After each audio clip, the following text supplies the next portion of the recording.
Assalamualaikum warahmatullahi wabarakatuh. Saya Ahmad Ghazali dari kelas A22 dalam mata kuliah Cirebon Studies. Kali ini saya akan mereview makalah kelompok 12 dengan judul Sistem Kuliner Khas Cirebon.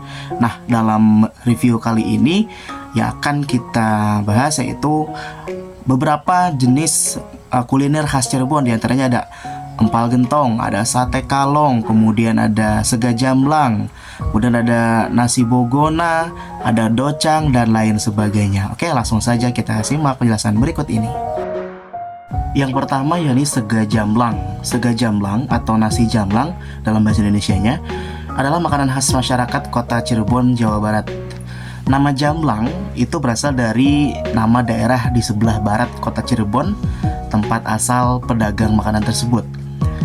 Ciri khas makanan ini adalah penggunaan daun jati sebagai bungkus nasi. Penyajian makanannya pun bersifat prasmanan.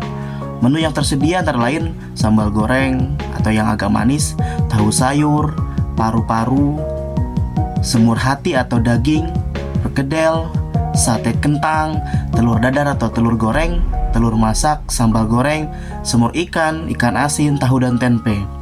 Sega jamblang adalah makanan khas Cirebon yang pada awalnya diperuntukkan bagi para pekerja paksa pada zaman Belanda yang sedang membangun jalan raya Dentels dari Anyer ke Panarukan yang melewati wilayah Kabupaten Cirebon, tepatnya di desa Kasugengan.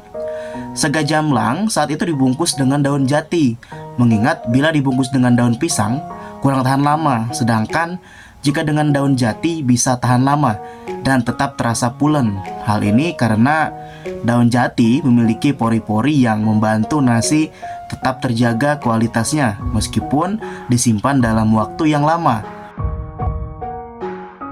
Yang kedua yakni sega lengko. Sega lengko atau nasi lengko berasal dari kata nasi langka. Nah, kata langka dalam dialek Cirebon itu berarti tidak ada atau jarang. Pelengkap nasi lengko sangat sederhana seperti tahu, tempe, toge, daun kucai, bumbu pecel, mentimun, dan kecap. Karena nasi dan lauk tersebut diaduk jadi satu. Ada yang beranggapan penamaan nasi lengko berasal dari kata nasi, lekoh, atau kental. Bahkan dalam perkembangannya ada pula yang mengakronimkannya lengko sebagai nasi yang lengkap dan ekonomis. Nah, karena kesederhanaannya, nasi lengko menurut catatan masyarakat Cirebon merupakan masakan hasil kreativitas masyarakat Cirebon sebagai siasat atas kondisi serba kekurangan pada masa pasca kemerdekaan. Nah, awalnya masakan ini dijajakan di kawasan Pasar Mampo atau Jalan Lawang Gada yang sekarang ini. Popularitas inovasi ini segera merebak sehingga ibu-ibu rumah tangga menjadikannya sebagai menu makanan pokok dan sangat jarang masyarakat Cirebon yang tidak mengenalinya. Yang ketiga, yakni namanya empal gentong. Empal gentong atau empal dalam bahasa Cirebon artinya daging, sedangkan gentong nama wadah untuk memasak empal yang terbuat dari tanah liat atau gerabah. Nah, empal gentong berasal dari Pleret dan Megu, Kecamatan Weru. Ini bermula karena di kedua tempat tersebut banyak terdapat pejagalan atau tempat penyembelihan sapi dan kerbau. Penduduk memanfaatkan bagian tubuh hewan yang tidak disukai kalangan menengah itu lantaran mengandung kadar kolesterol yang tinggi. Kemudian kulitnya dimanfaatkan untuk dibuat kerupuk kerbau. Pada masa sebelum merdeka, pada saat lebaran tiba, empal gentong dengan kerupuk kerbaunya menjadi sajian khas masyarakat di desa Pleret dan Megu. Konon, sebenarnya empal gentong serupa dengan gulai Betawi. Hanya saja gulai Betawi terbuat dari daging kambing atau biri-biri. Awalnya, empal gentong berbahan mentah dari daging kerbau.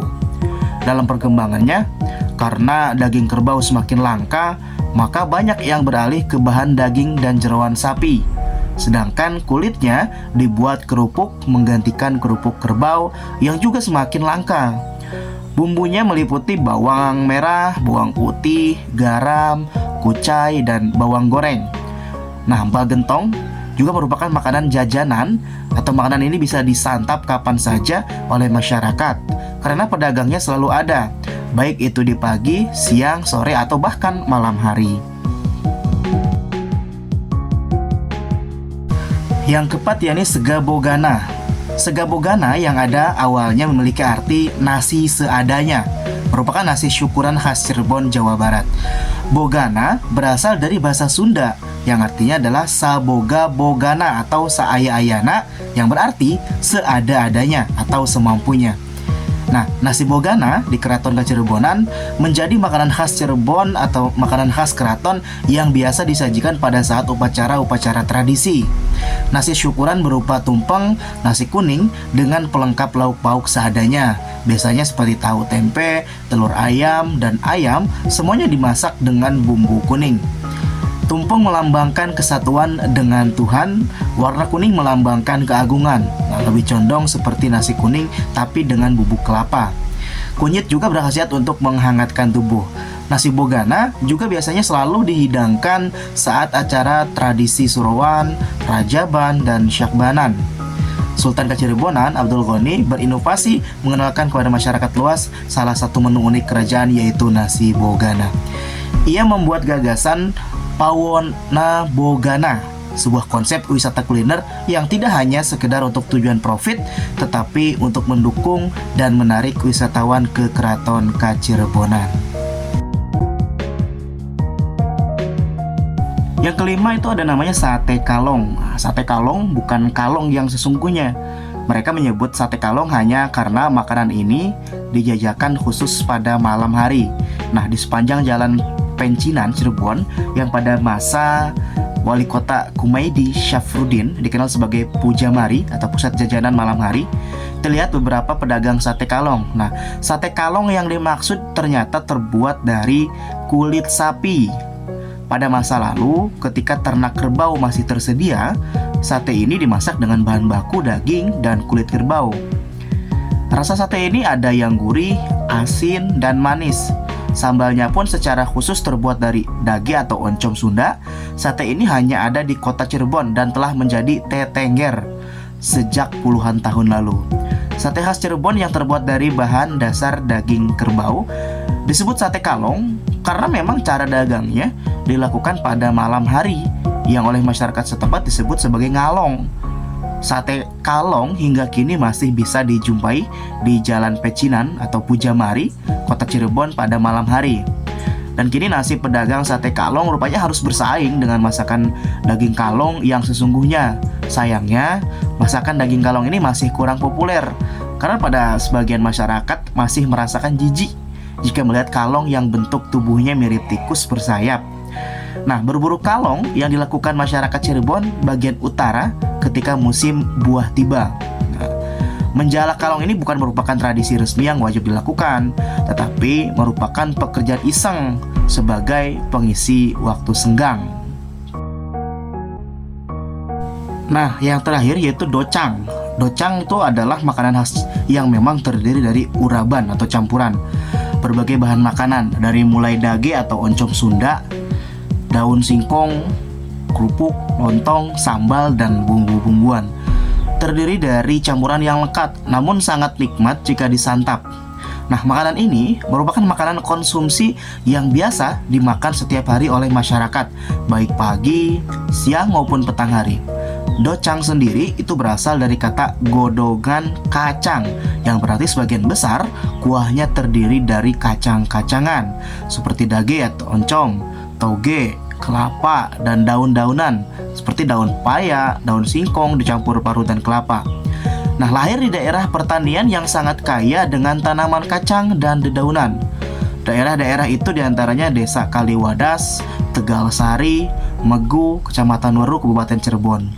Pusat makanan ini berada di daerah Kaliwadas, Kecamatan Weru, 5 km ke arah barat dari kota Cirebon. Nah, pada setiap perayaan Maulid di alun-alun Kanoman maupun Kasepuhan, docang itu disuguhkan dengan cara ngelemprak atau duduk di atas tikar. Namun dalam keseharian, makanan ini memang agak sulit dijumpai. Hanya ada satu tempat yang terkenal, yakni di Gang Rotan Karanggetas.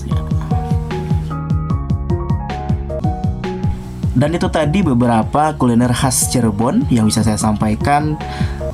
Mungkin masih banyak lagi kuliner khas Cirebon yang belum bisa saya sebutkan satu persatu. Terima kasih atas perhatiannya dan mohon maaf bila informasi yang saya sampaikan belum terlalu lengkap. Saya akhiri, Assalamualaikum warahmatullahi wabarakatuh.